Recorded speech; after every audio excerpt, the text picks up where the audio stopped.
Era nawe kubuulira abanga weeriri. Leeto nnyako bannaaye otya buti. Mbeera kuva kati nze ndi muntu wa wansi sirina we ngenda kuyisaamu kati mpiseemu nti amakubo gamanyi makubo ge gasinga osanyusa ki abantu. Twala Serebu kubo lino bbi nnyo tusaba municipal ejje tuyambe eritereeze. Nze ndi mutuuze wa Kitete y'amaanyi binnya bingi ebiviirako obubenje nekyali wange oyo luli era yagwa y'amaanyi ejje eritereeze twasiganyize wamu. Nze Mwanjala Latifu mbeera mu Kitete era oluguudo luno lulimu ebinnya bingi nga bw'obirengera ebisooto ng'enkuba etonnya biba bingi era kati ffe ng'abagenda ku ssomero biba lituyisa bubi era tusaba obuyambi.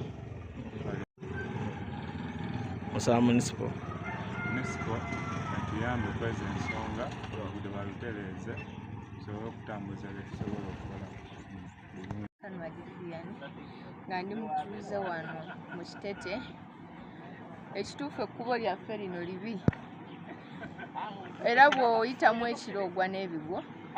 Mulimu ebinnya bingi likola obubenje abantu ekiro baligwamu nga togenderedde. N'abakadde bw'atambula bagwa kuba bulijjo bagwa. Ekkubo libi nnyo tetulina buyambi. Tubadde tusaba obuyambi batukolere ku kkubo lino eno. Nga nabo bwe bajja nga banoonya obululu gye tuli twabatuma kutuweereza. Kati bwe mulanga gw'enkuba batuweereze ku kkubo lino eno batukolereko kuba twabatuma bajje batuyambe ku kkubo lino.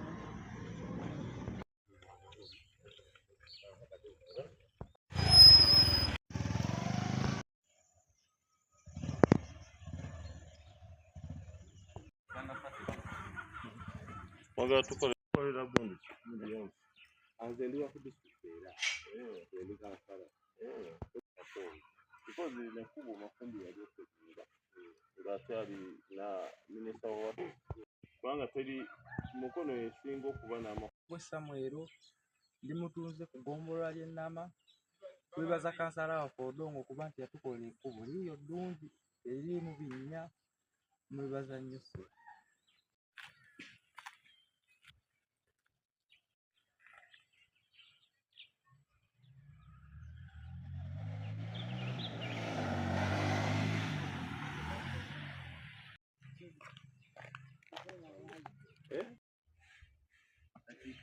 Turi mu mbeera mbi nnyo. Kkubo lino kkubo lituyamba nnyo kubanga eri connectinga ku bantu beeri ate ebiseera ebimu Nakawolole wali wansi wafuna obuzibu emmotoka zonna ziyita wano. Naye ekyennaku ennyo ekkubo lino lirisulako ne sipiika wa disitulikiti y'e Mukono kubanga asula wano. Liriko abantu bangi abanene naye mu mbeera mwe liri terikolebwa era kyannaku nnyo nti okubanga ebbanga lyonna tukaaba ekkubo lino balikole tetulaba response yonna ate ng'ekkubo lya mugaso nnyo eri ekitundu kyaffe. N'olwekyo tukuba omulanga eri disitulikiti y'e Mukono ne municipality babeeko okuddukirira okw'amaanyi kwe bakola ku kkubo lyaffe lino ku lw'omugaso gwe lirina eri ekitundu. Ate waliwo n'omwalo omunene guno gw'olaba wano ku sayidi. Omwalo ogwo guviira ddala eri waggulu ku Mukono High. Naye kyannaku nnyo nti tewali initiative yonna yali egukoleddwako era wogutunulira guzze gubomola kumpi ennyumba z'abantu biki ebisaakaati biguddeyo ate era guli mu mbeera mbi guyinza n'okutta omuntu kubanga kati okulaba omwala nga gwasima gulimu fuuti 2. N'olwekyo nkuba omulanga lwalibaddewo ekikolebwa disitulikiti okuzimba omwala n'ekkubo lino.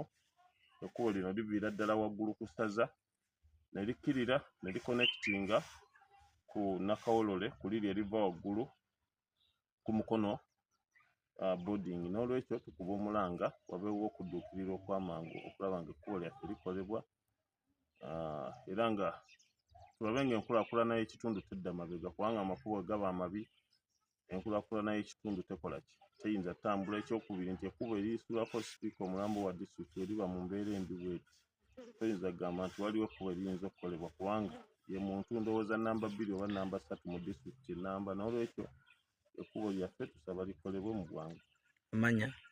Amanya nze Sserunjo Ahmed ndi mutuuze wa mu kitundu kino n'olwekyo ndi mutuuze wa mu kitundu ekkubo linkwatako kyenkanyi nga we lyalikutte ku muntu omulala yenna. Yateesa tasobola kwongera added advantage ku balonzi be babeeramu n'abanga sipiika wa disitulikiti buli ku makya ayita mu kkubo erifaanana bwe riti kuva Monday paka Friday naye nga yakulembera kanso ya disitulikiti okutwaliza abamu yakulembera n'ensimbi za disitulikiti. Kitegeeza ki obuvunaanyizibwa bw'abakulembeze abamu tebabutegeera era tebabusobola. Tosobola banga oli sipiika wa disitulikiti nga woosula ne woobeera abantu bali mu mbeera bwe ziti. Lino ekkubo nzijukira nze namuyambako okulirima, nze namuyambako okuleeta gureeda nga nkoosa obuyinza obwali obumpeebwa Reverand Bakalwa Mukasa nga memba w'executive kuba nze nali mmanyi obuyinza bwange nekyenina okukola. Naye you can imagine ekkubo nga liri bwe riti okutambulika eri waggulu okuserengeta abantu b'omu Kitete beewuunya ye sipiika kansala oba kyamwakira bwakizi. So nzize olunaku olwaleero okulaba nga tukwatira wamu ne Central Division Mr. Kabanda tulabe nga tulima lino ekkubo eriri mu mbeera bwe riti era tugenda kwewaayo tuweeyo amafuta tulabe nga balikola abantu b'omu Kitete babe nga baganyulwamu. Ne wano sipiika waayita buli ku makya buli lunaku obuyinza obusinga bw'ayina bwakuyingira mu kanso ng'agoba basempaka n'obuvunaanyizibwa bw'ayina ng'omukulembeze okukolera abantu be waabeera ne waasula nno sigamba waabeerera ddala wandibadde ogamba nti akiikira mukono Central Division nnene naye wano waasula wali wansi waabeerera ddala waayita buli ku makya. Kati weewuunya what is her role as the speaker of the district. Bw'obanga woobeera tosobola wadde kulima tosobola wadde kukosa ku buyinza bw'olina n'oleeta gureeda n'eyisaamu n'oba ng'oyita mu mataba n'oba ng'oyita mu binnya, then I question the capability and the capacity of a leader who only knows how to fight fellow leaders in a council. Kubanga bw'atuula alaba obuyinza bw'ayina bwakugoba sempaka mu kanso naye bw'omubuuza ku ground kikyokoze lina kuba litunuulire wano kikyali kituuza ku lwa Katonda n'ensi yange. District lino lyekkubo erigende wa sipiika wa district Betty Nakasi Hope. Ekkubo lino bw'onoonya obuvunaanyizibwa bw'omukulembeze bwandibadde buvunaanyizibwa bwe okulaba nga ne waayita okugenda ewuwe nga twamwentrustinga obuyinza obw'emyaka 5 wandibadde osuubira nti abantu b'omu Kitete wano baganyulwa mu Nakasi Betty Hope. Honorable Councillor Odongo Samuel kansala akiikirira Nama. Lino lyekkubo eryawula municipality ne Nama sub-county. Initially financial year yaggwa twalaba ba stakeholders engeri gye mumanyi namubiri tuyinayo companies nga responsibility n'obuvunaanyizibwa bw'omukulembeze bwe nayogera neegombola nga teyina ku nsimbi nayina okulaba ba stakeholders mu kye bayita social corporate responsibility era bacontributing amafuta ne tulima lino ekkubo okutandikira eno wansi ne tugenda mpaka ku 2 buli omu amanyiiwo noza muliraba ne ndaba Mr. Kabanda ne mugamba tulina okulaba nga tuyambagana ku nsonga z'ekkubo lino ne mugamba financial year eddako gw'ogenda okuddamu okola eryo ekkubo.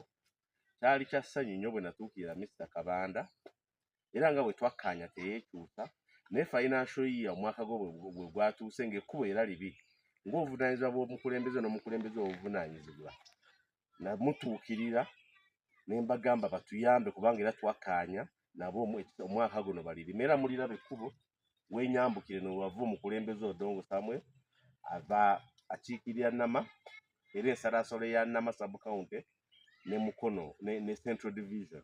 So ndowooza oyinza okulaba ekkubo erigende ew'abakulembeze n'amakubo gw'olaba nti eno kituufu ddala waliyo abakulembeze abalina waka ku ground, abalina kye balagako. Bino abantu abalonzi bye baagala. Abalonzi tebeetaaga nsimbi, abalonzi tebeetaaga kumala budde ng'olaga buyinza ng'otudde mu kanso ng'ogoba munnakibiina munno.